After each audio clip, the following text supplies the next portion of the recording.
मैं आज press case को इसलिए रुजू कर रहा हूँ कि जो आज के ज़माने में पुलिस और वकला के दरमियान एक तसादुम चल रहा है, जो वकला को गारंटी है कानून की और कॉन्स्टिट्यूशन की, उनकी धज्जियाँ उड़ा के जिस तरह से उनके चैम्बर्स पे हमले किए जा रहे हैं, उसकी दो ताज़ा तरीन इंसिडेंट्स हैं।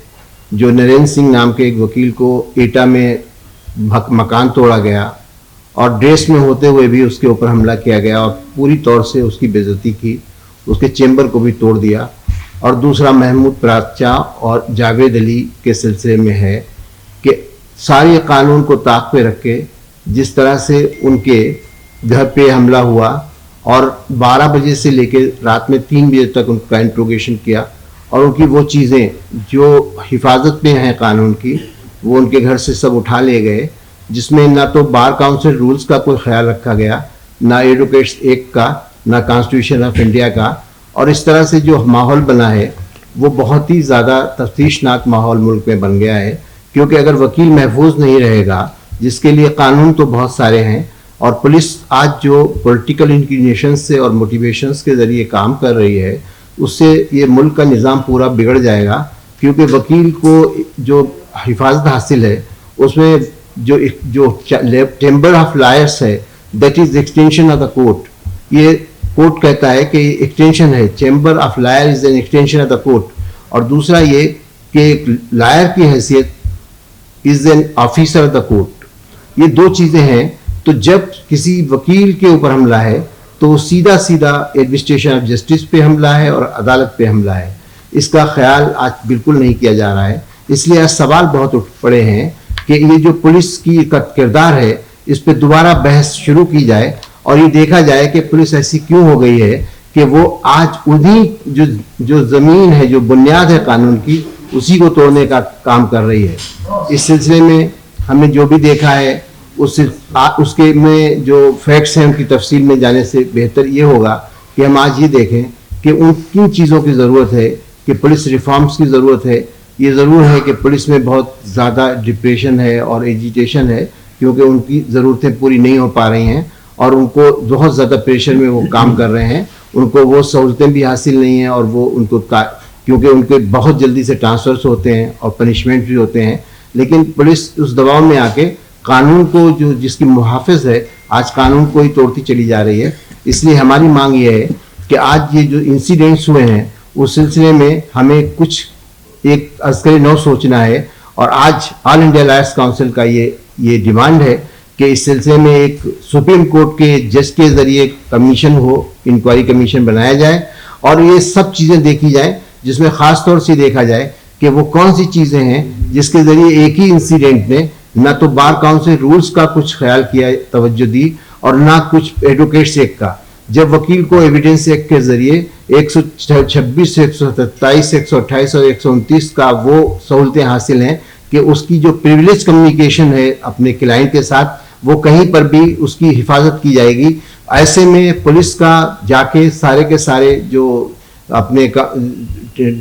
उनके अपने कंप्यूटर्स थे और जो हार्ड डिस्क थी, सब ले लेना एक अपने आप में बहुत बड़ा हमला है जो डेमोक्रेसी पे है, कॉन्स्टिट्यूशन पे है, अदलिया पे है। इसलिए फ़ौरन से इस पे हमारी डिमांड है कि इस पर एक सुप्रीम कोर्ट के सिटिंग जज का कमीशन अपॉइंट हो, जो न सिर्फ ये देखे कि हमला क्यों हो रहा है, सारे मुल्क में हो रहा है और वकीलों के और पुलिस की टकराहट, जगह जगह से टकराव की खबरें भी आ रही हैं, वो भी हमारी डेमोक्रेसी के लिए अच्छा नहीं है। ऐसे में हमने आज जस्टिस कोलसे पाटिल साहब को भी यहाँ बुलाया है। ये बॉम्बे हाई कोर्ट के फॉर्मर जज हैं और हमेशा इन सब चीज़ों में मुल्क की डेमोक्रेसी को और कॉन्स्टिट्यूशन को बचाने की लड़ाई में पेश हैं।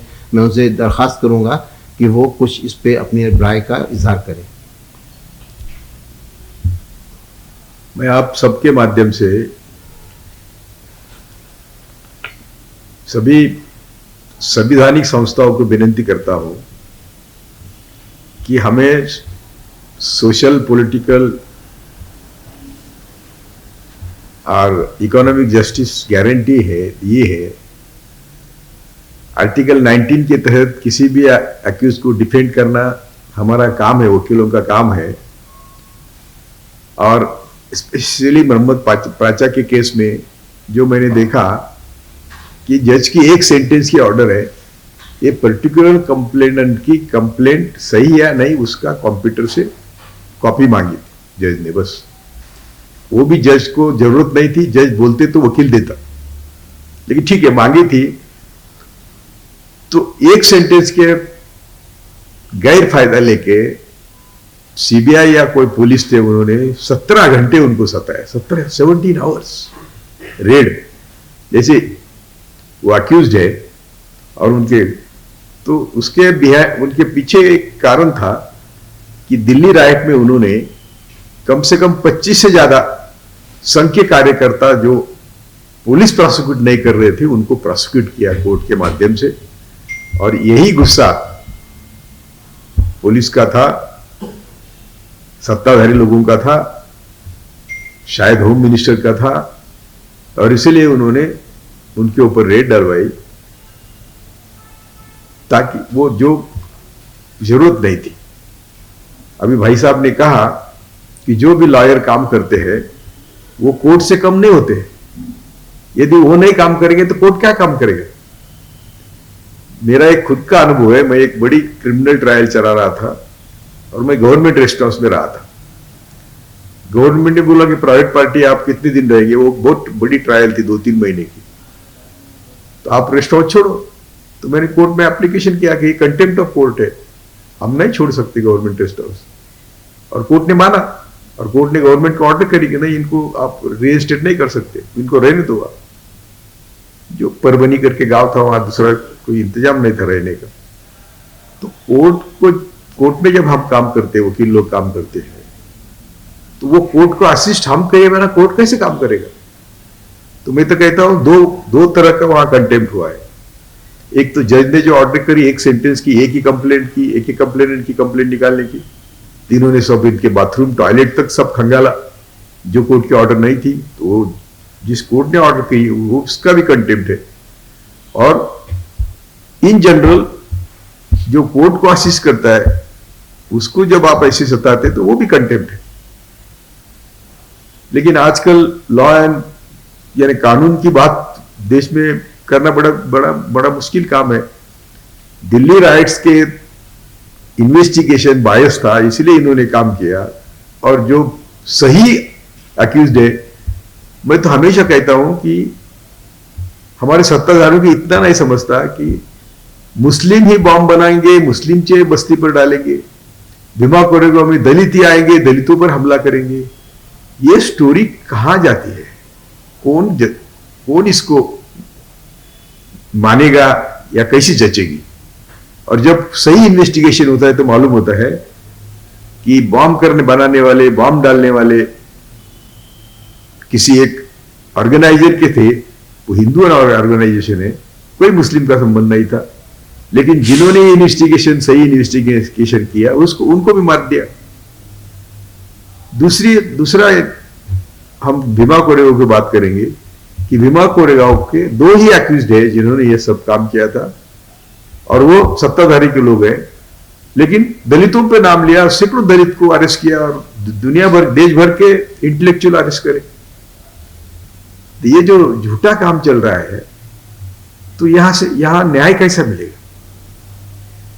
जो सही एक्यूज्ड है, अभी आप जो बजरंगी पढ़ेंगे, प्रज्ञा ठाकुर पढ़ेंगे, कर्नल पुरोहित पढ़ेंगे, तो उनकी इतनी बड़ी कॉन्स्पिरेसी थी कि देश के संविधान के तहत चलने वाली सरकार को उखाड़ फेंकना था और स्मृति का राज लाना था। ये सब अभी टेप रिकॉर्डेड कोर्ट में दाखिल किए हुए हैं तो भी, और उन्होंने सब बॉम्ब बनाए। उनका आपस में कॉन्ट्रैक्ट था कि प्रज्ञा ठाकुर आदमी देंगी और पुरोहित बॉम्ब बनाने के साधन सामग्री देंगे, और वैसा उन्होंने काम किया। 18 बॉम्ब स्फोट किए। वो आज बेल पर है और उनकी तो जुलूस निकाल रहे बेल पर आते। तो ये सब मैटर ऑफ रिकॉर्ड है, अभी भी कोर्ट में है। तो यदि इसको हम कानून और सुव्यवस्था या न्याय कैसे कहेंगे। हमारा दुर्भाग्य है कि हम यहाँ भारत में नंबर 2 के सिटीजन हैं। हमें सुनने के लिए कोई तैयार नहीं है, लेकिन आपके माध्यम से सामान्य जनता को मैं विनती करता हूं कि ये मनीवादी और मनुवादी व्यवस्था ये सिर्फ चंद 1% लोगों के लिए चल रही है। बाकी हम सब 99% लोग यहाँ वो लोग सिटीजन मानने को तैयार नहीं। जय Bharat. Thank you. Headed by supreme court जज एक कमीशन, जुडिशियल कमीशन बनाया जाए और जो पुलिस की परेशानियां हैं वो भी देखे और जो रोज के रोज झगड़े हो रहे हैं उनके सिलसिले में एक पूरी रिपोर्ट दे। पुलिस को क्या सहूलतें चाहिए और लॉयर्स, एडवोकेट्स और पुलिस के दिन पे दिन ताल्लुकात क्यों खराब होते चले जा रहे हैं और पूरा एडमिनिस्ट्रेशन ऑफ जस्टिस क्यों डिस्क्रेडिट हो रहा है, इसके सिलसिले में एक फाइंडिंग दे। शुक्रिया।